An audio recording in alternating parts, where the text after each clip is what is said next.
Hey guys, what's going on? It's Jay. I wanted to talk a little bit about since it is Black History Month, I wanted to talk a little bit about somebody who's very important in Islamic history. That is an African,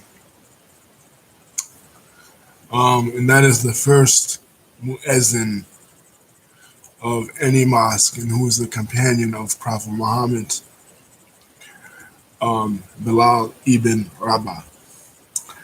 Bilal was a former Abyssinian slave. Now, Abyssinia is the name of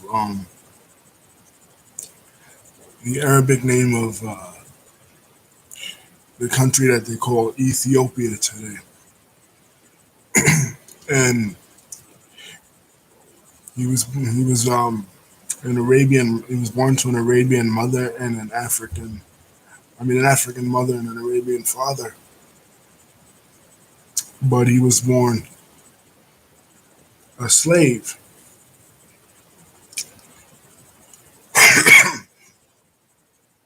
and upon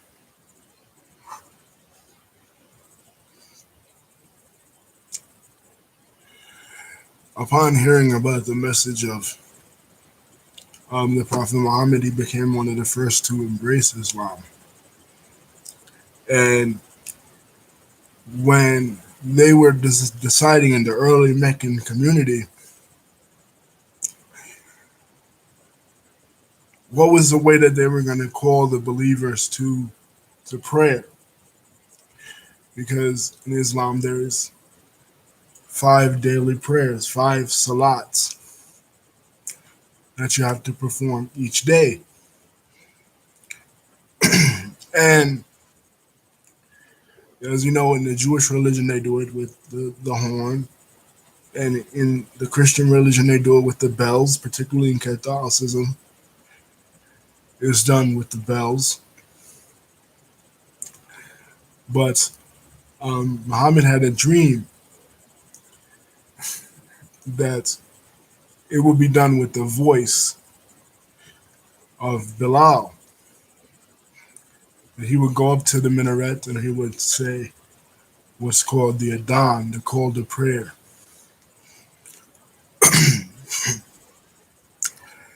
And you hear it all throughout the world, in the Islamic world. Allahu Akbar, Allahu Akbar, Ashadu an la ilaha illallah, Ashadu an Muhammad Rasulullah. Five times a day throughout the Islamic world, you hear this prayer. And it was first done by Bilal, who was an African who was emancipated by the early Muslim community because he wouldn't proclaim, he wouldn't denounce the oneness of God, the Tawheed of God, the oneness of God. He kept, upon him being whooped by the Meccans, the Jahiliyyah, the polytheists of Mecca, he would always say, Ahad, Ahad. In other words, one, one. He would always proclaim that God was one. And he faced a lot of hurdles in the early Meccan community because of his race. But his legacy in the Muslim community is being the first to call the people to Islam, to call the people to prayer. In the Adhan, his voice was so beautiful that his voice was like that of an angel. And it's representative of the cosmopolitanness of the early Muslim message, that it wasn't just for Arabs, it wasn't just for people that were Hijazi or people that were Arabic, that it was for all over the world. And Bilal became a symbol later on as Islam spread to parts of Africa, particularly West Africa. And among the African American community here in the United States, Bilal became a symbol of the the Muslim resistance to conformity and a symbol of Islamic brotherhood, the brotherhood of believers that transcended race. And according to the Muslim traditions, Bilal is one of the people who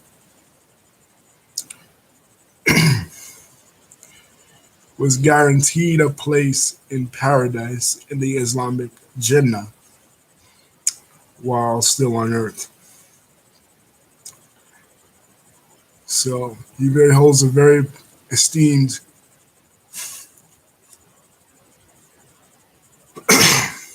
esteemed position um, in Islamic history as a symbol of liberation for Muslims of African descent. So I just thought I'd bring him up. And every time you hear the Adhan, the call to prayer in the Muslim community, you can think of this black man, Bilal ibn Rabah, the companion of Muhammad. It's interesting when you learn about these African figures from ancient times,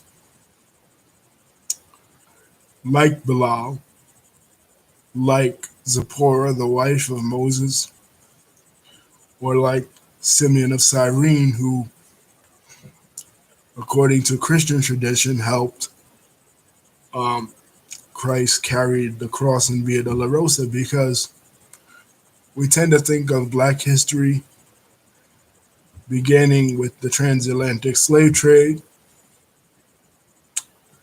and the arrival of Africans to the Americas. But Black history doesn't begin with the transatlantic slave trade. It doesn't begin with the arrival of Africans in the Americas. There were kingdoms of African rule in places like Arabia, places like Sudan, places like Abyssinia. In fact, according to the tradition, Bilal's mother was killed during the year that they had the invasion, what they call the invasion of the elephant.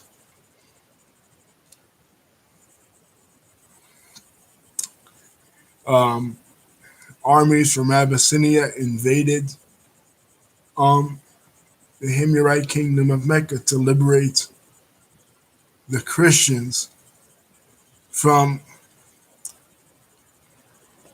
a tyrannical Jewish rule.